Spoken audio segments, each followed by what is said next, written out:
لاحظت شخص ناجح بيتكلم دايما في برنامج او بودكاست عن سر نجاحه، هتلاقي غالبا رده هو ان الانتظام وتقديره للوقت من اكبر العوامل اللي وصلته للي هو فيه، طبعا بعد توفيق ربنا. اكلمك في الفيديو ده عن ادمان بقى موجود عند معظمنا ومش عارفين نتخلص منه للاسف، وازاي ان في ناس حولت الادمان ده نجاح كبير وبقى سلاح في ايديهم بدل ما يبقى عقبة في طريقهم.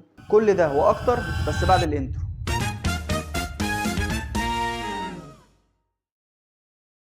السلام عليكم ورحمة الله وبركاته. مع انتشار الإنترنت وتطبيقات السوشيال ميديا، التليفون دلوقتي بقى يملى فراغ كبير قوي في حياتنا، وأحيانا بقى يعوضك عن حاجات كتير في حياتك، وتلات أرباع يومنا للأسف بقى ضايع على التليفون. الموضوع رغم إنه كان طفرة وودى ناس من الصفر لحد القمة، لكنه أثر على حياة ناس تانية كتير، أولهم أنا وأنت. تخيل معايا كده إن الشخص الطبيعي بيقعد على التليفون من 4 ساعات و48 دقيقة ل5 ساعات. وخلي بالك انا بتكلم على الشخص الطبيعي، مش الناس اللي ممكن تقعد من 6 ل 8 ساعات وممكن 10 ساعات عادي جدا. وده يروح بينا لعامل مهم جدا وسلبية جامدة من سلبيات السوشيال ميديا في حياتك: احساس الخنقة والملل اللي بيجيلك وانت بتعمل حاجة. ده مش من فراغ، ده تعود. اتعودت انك بتاكد زرار تعرف خبر، اتعودت انك تقعد دقايق على الانستا تتخنق، تخرج على الفيسبوك تقعد دقايق وتتخنق، تروح على التيك توك تقعد دقايق وتتخنق، وهكذا. الفيديوهات الريل القصيره اللي طول اليوم بتسكرول عليها بقت تاثر دلوقتي جدا على مشاعرك. تبقى قاعد بتسمع فيديو حزين وخلاص متاثر والدمعه هتنزل من عينك، تقلب الفيديو وتخش على الفيديو اللي بعده تلاقيه بيضحك فتضحك. كمان ادائك الدراسي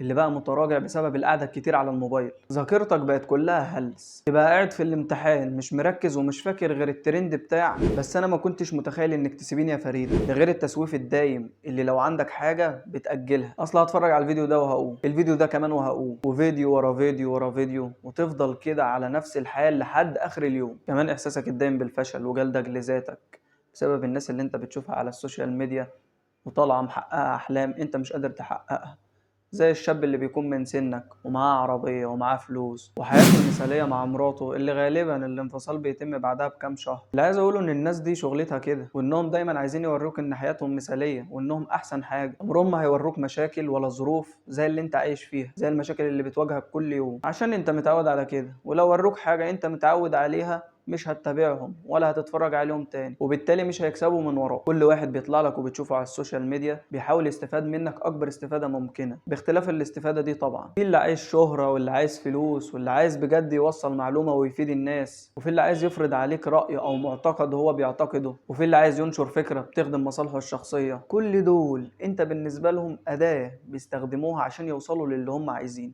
فما تبقاش طعم وشخص مهمش عايش في حياة ناس تانية معجب بالحياة دي، وكل أملك إنك تعيش الحياة دي في يوم من الأيام. ولو قعدت من هنا لحد الصبح أكلمك عن أضرار السوشيال ميديا مش هنخلص، لأنها بحر واسع. لكن زي ما في سلبيات في إيجابيات كتيرة أوي. عندك مثلا الناس اللي نجحت وعملت شركات تقدر بالمليارات آخر 20 سنة بس كان ليها علاقة بالسوشيال ميديا والتكنولوجيا عموما، أهمهم مارك مخترع الفيسبوك، وإيلون ماسك صاحب شركة إكس اللي هي تويتر قبل كده، وجيف بيزوس صاحب أمازون. ده غير المؤثرين اللي فادوا الناس فعلا وفادوا نفسهم، زي الدحيح وناصر العجيل صاحب قناة دوبا ميكافين، وأحمد أبو زيد صاحب قناة دروس أونلاين، وأشرف إبراهيم صاحب قناة المخبر الاقتصادي. ده غير الناس اللي فتحت شركات بفكرة صغيرة على السوشيال ميديا فاتحة بيها بيوت كتيرة جدا، والفريلانسر اللي أكل عيشهم أصلا من الإنترنت، والناس اللي عندها خدمة أو منتج أو حتى فكرة وبتبيعها من خلال الإنترنت وبتعمل من وراها أرباح كبيرة جدا. كل الناس دي بتستخدم السوشيال ميديا صح جدا ولصالحهم.